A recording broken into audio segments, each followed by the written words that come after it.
Sheena Crompton, that you met earlier, coordinated all the speakers. Edgar Ramirez got all those people to wear the red shirts. He coordinated all the volunteers.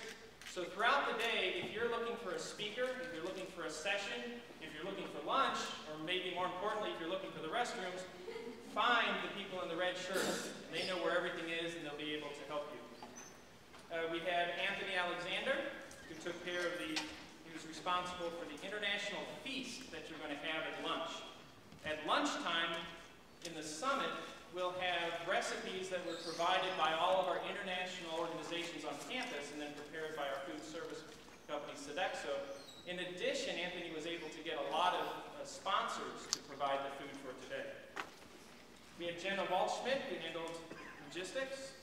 We had Malcolm Liu, who took care of the promotions.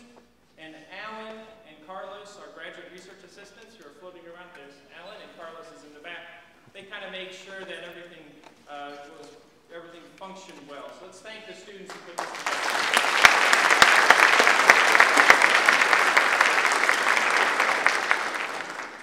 As you can imagine, with a student-run organization, we needed some glue to make sure that nothing fell through the cracks and that everything today would go without a hitch. And the person responsible for that is Renita Miller, who is my right arm within the Institute and often a great portion of my brain. So thank you, Renita.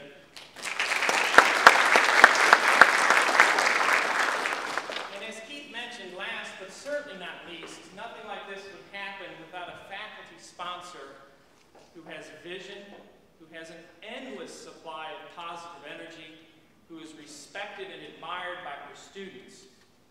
Her team on her name tag for today's event put Professor Vining, student advisor, but they didn't stop there. They went on to list mom, grandma, sorry, Debbie, and oddly enough, at the bottom of her name tag, it says super secret ninja pirate. I'm not sure what that means. This is certainly a labor of love, but I think for Betty it must also be a love of labor, because there is certainly a lot of labor that goes into this. So please join me in thanking Betty.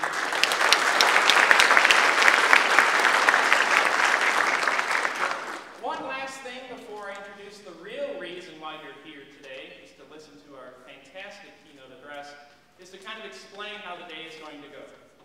We have the keynote address in here, obviously, and then we'll have a little bit of a break. And we have 6 concurrent sessions that are going to be in the workshop breakout rooms that are listed in your brochure. Of those 6 sessions, the sessions will be 40 minutes long with a little break, and then they'll repeat.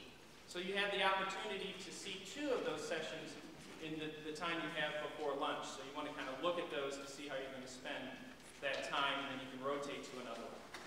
After the workshops, we'll move to the Summit Lounge over here on that side of the building for the International Student Feast that you're going to be having for lunch. At the same time with that lunch, we have tables from sponsors of the IBCC. Now, one of the hardest things with the IBCC is to really explain what it is. Right? And sometimes that's easier by explaining what it's not. It's not a career fair. The people who have set up the tables are most likely not human resource recruiters. They are managers, directors, and senior directors of the firms that you'll see with the tables.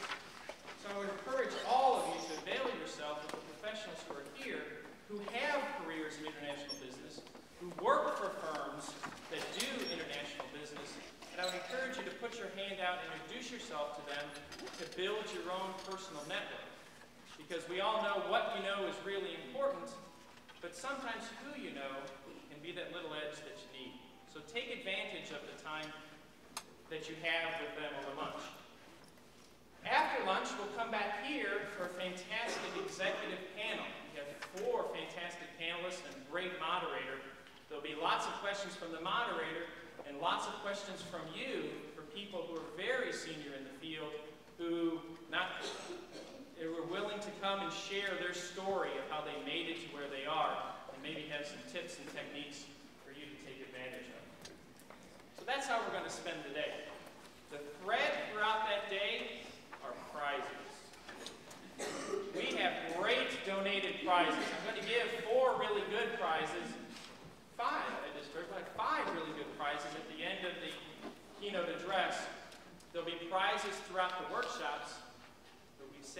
best prizes for after the executive session.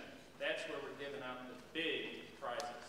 So make sure you stick around throughout the day to take advantage of the great speaker that we'll have in a minute, the great workshops, the great food, and the executives that are going to provide the insight for you in the executive panel. So that's how the day is going to go. So now let's turn to the real reason why you're here, and that's Susan Lang. Susan Lang is the former Senior Vice President and Chief Supply Chain Officer for Express Scripts. For those of you who know, we have a fantastic partnership with Express Scripts. Their global headquarters is on our campus, and from their CEO, George Paz, through Susan, the other executives, we've built a unique partnership that goes from the CEO level down to throughout the entire organization.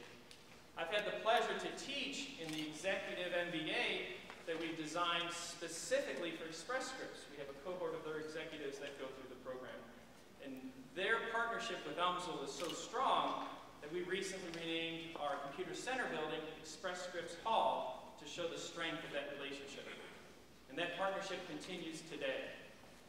Now I had to look at my notes here for things about Susan because I always am shocked by what people are able to accomplish. As former Senior Vice President and Chief Supply Chain Officer, Susan is responsible for $40 billion in drug spend. Express Scripts is a remarkably large, complex company.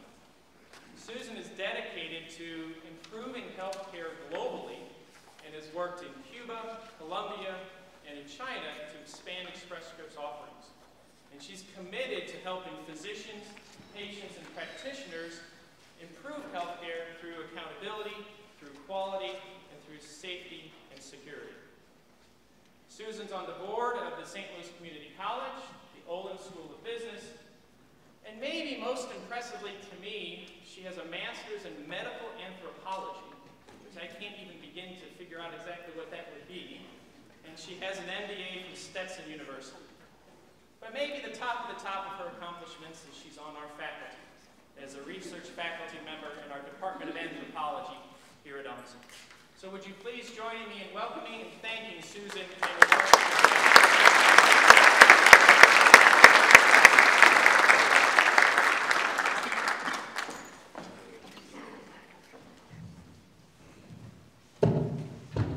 Okay, I'm going to start with this and we'll see how this goes. Thank you, Dr. Rottman, for your kind words. Yes, I have a very unusual background. I have an MBA in finance and a graduate degree in medical anthropology. So what the